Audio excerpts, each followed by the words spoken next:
Since I began this investigation to the time of recording this video, the websites for Black Lives Matter have changed. Certain web pages have been deleted, certain web pages have been edited. So when I went back and started clicking some of these links in my notes, it would say page not found. It didn't exist anymore.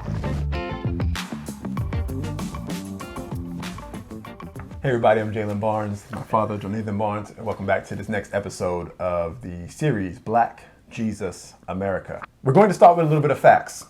I did an investigation on the organization Black Lives Matter because it's crucial if I'm going to be able to go into the next step of telling you the answer for racism in America, in the church, and all of that right now in 2020.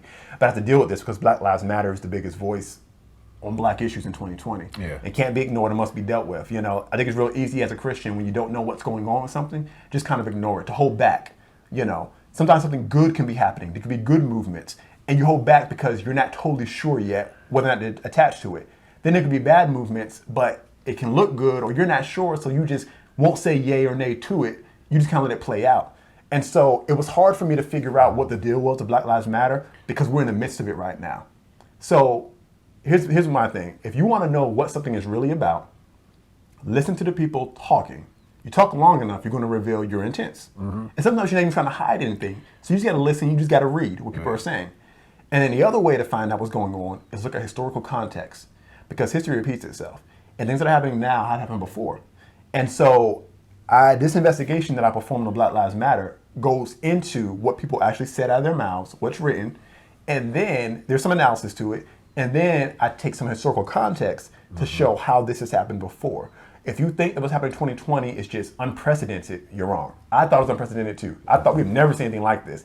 I was very wrong. We just haven't lived long enough to see it all. In the description of this video, there is a link to a document. That is this document right here. There's some changes on mine, but this is the document. And this document has all of my notes and the links, the sources. Because I know how important it is right now to have sources what you're saying. That's right. So you can see what I saw, because I didn't make anything up. So when you download this document, you can read it and follow along as you watch this video. It's best done together. You can distribute the document. If you're looking for copyright, no copyright on it, put it in Creative Commons, whatever you want to say. I don't care how you distribute it. Distribute it in your church, distribute it in your friends, email it, whatever. Send this video out to, share it to everyone you know. There's one problem with this though. I did this investigation in July of 2020, this year. It's now October when we're recording this. Now, I'm not making any accusations as to why, but since I began this investigation, and since we're recording to the time of recording this video, the websites for Black Lives Matter have changed. Certain web pages have been deleted, certain web pages have been edited. So when I went back and started clicking some of these links in my notes, it would say page not found. It didn't exist anymore. But there's a way around that. There's something called the Wayback Machine. So if you go to archive.org, and I've got the link in my document, there's a search bar where you can plug in the links that I have in this document. And if you press search, it'll allow you to pick a month and a year and a day and a time frame on that day where you want to look at what the web page looked like at that particular moment in time. So in order for this to work, you got to pull my links, paste them in that website. I've got the link to the website here, and select any day in July. I just say July 1st. It'll give you a time code, pick a time, doesn't matter. Then you'll be able to see the Black Lives Matter website at the point in time and see what I saw. Because if you look at it now, things have changed. I don't know why they changed it. I got my ideas, but they changed it. So you got to look at it from the day that I saw it. All right, so the phrase Black Lives Matter, it began as a hashtag. And there's 3 women who co-founded the organization, which is now known as Black Lives Global Network, Inc. Black Lives Matter Global Network, Inc. Okay, so it's an organization. It has nonprofit status because it works with an organization called 1,000 Currents, I believe, which files that nonprofit for them. So they work with the organization to have that status, and you can donate to them. So they do have that nonprofit status, but they are an organization. So it's not just a phrase. It's not just a t-shirt. It is an incorporated organization, and it's called Black Lives Matter Global Network. Okay, so the way this phrase got started, Black Lives Matter, there's a woman named Alicia Garza, and she wrote a letter. She called it a love letter to black people, and she wrote it on the day that George Zimmerman was acquitted of killing Trayvon Martin. Right. That was back in 2013. Right. So in this love letter to black people, expressing her, I guess, grief or sorrow with that verdict, she wrote the phrase Black Lives Matter. So another woman named Patrice Colors saw that post, and she made the hashtag Black Lives Matter out of that. So that's where that got started. So Patrice, Alicia, and then another woman, Opal Tometi, They started Black Lives Matter as an online community, hashtag Black Lives Matter.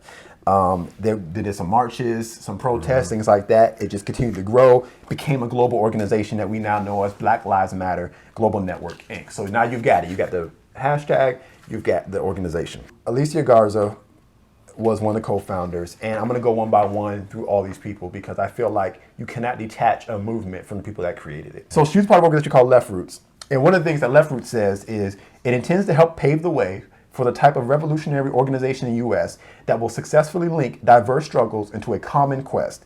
This means a global social and economic system. We call this system 21st century socialism. And then on that same webpage and all over the website, it says socialism is the future, build it now. Okay, so we find Alicia Garza, even before being a part of Black Lives Matter, socialist ideology. Right. Okay. And that will come up a lot. No, you know, I'm not going to act like that's a surprise or anything. You also have Opal Tometi. She's one of the other co-founders. She's on the website. If you look at it, pull up the link. It says that she's a student of liberation theology. This was so fun investigating this. This stuff I never knew existed. So liberation theology was this movement that grew out of Catholicism, specifically in South America, and it was in conflict with the Catholic Church. Like the Pope had issues with it. It was big in Latin America. But the whole idea was it was marrying the concepts of Marxism with Christianity and looking at the Gospels as if Jesus was a communist. So Opal Tometi, she calls herself a student of liberation theology. So then you have Patrice Kahn-Cullors. She did an article with Time, and they were talking about her memoir, and they mentioned that Cullors weaves her intellectual influences into her narrative of her memoir. She was influenced by black feminist writers like Lord, Bell Hooks, and Karl Marx, Vladimir Lenin, and Mao Zedong. And I may not be saying his name incorrectly, forgive me, but Mao. Most people know who Mao is. Yeah. Okay, so that's pretty obvious. Karl Marx was a socialist. He's the father of Marxism. Yeah. You know, you got Vladimir Lenin. He was a communist, established the Soviet Union. He had a variation of Marxism called Leninism. You had Stalin too, but he's a whole nother. Then you have Mao. He was the founding father of the People's Republic of China.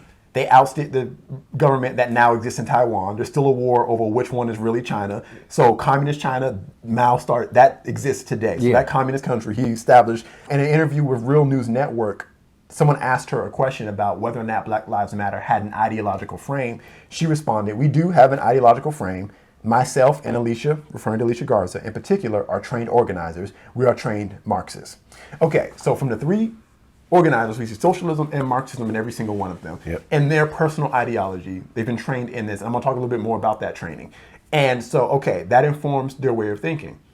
That's fine. If I am a Christian, any organization I start is going to be informed by my Christianity. So that makes sense. All right, so let's move forward and see, does that ideology in the individuals, is it reflected in the organization and the movement itself? Yes, it is. Let's find out how. You got Frank Leon Roberts. He's the writer of the Black Lives Matter syllabus. I used to not know that there was a syllabus, but there is. And he's the one that I was able to confirm that there's a difference between the organization and the movement. So the movement has 30 organizations underneath the umbrella. Well, now it's well over 100. At the time, it was about 30.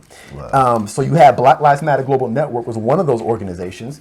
You have Black Youth Project 100. You had the Dream Defenders. You have Assata's Daughters. You have Millennial Activists United, Organization for Black Struggle. A lot of different organizations, along with Black Lives Matter Global Network.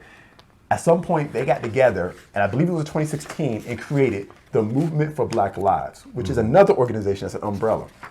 Okay?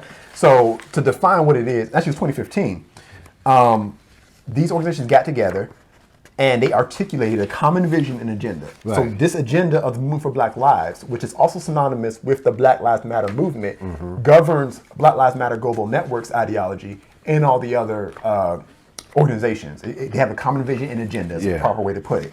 So they launched something, a platform and a policy called the Vision for Black Lives in August of 2016 so that they could achieve common goals. And the whole purpose for this organization was to debate and co-create a shared movement-wide strategy so everybody was here on the same page. Right. They held they held a black convention, a black national convention. So you know, you've got like the Republican National Convention and the Democrat. They actually had a black national convention in this year, August of 2020, in which they formed out the policy. I believe that's probably when the websites changed because they I think really focused in their ideology at this convention. And that happened this year. And so they updated their policy. We're going to talk about that a little bit. So before we continue, because now we talked about the founders, we talked about the difference between the movement, the hashtag, and the organization, and how they all fit together. But you kept hearing the word Marxism, communism, and socialism. Unless you've been living under a rock, you've been hearing those terms a lot this year. Yeah. You really have. And maybe I'm not going to ask what your opinion is on those words, but they pop up a lot. And they're going to pop up a lot more in this conversation, but not necessarily in the ways that you think. So just to give a really bare bones, common person surfing the internet explanation of what it is, I'm sure someone can give me a much better explanation. But you have socialism, and then you have Marxism. Karl Marx, he was a socialist. He's a German guy. He develops Marxism. It's named after him. So his analysis of the world was simply this. History is a story of the working lower class versus the elite class. So it's a class struggle, classism, you know? He believed the working class was destined to win, to take control of the means of production from the elite class, abolish all classes. So that's what Marxism is. Communism is when you take Marxism and try to implement it in a government. That's when you have communism, when you politically put it into practice. In a communist society, like you had in China, Soviet Union, all that, the state controls production. There's no private property. State takes all the resources, distributes to every person's needs: food, healthcare, housing, education. Education for all, universal basic income, universal healthcare, all of that. Those are those terms, those socialist ideological terms, and communist. The main difference between communist and socialism, as far as I can tell, is that Marx believed that in order for the revolution to take place, you can't just vote it in.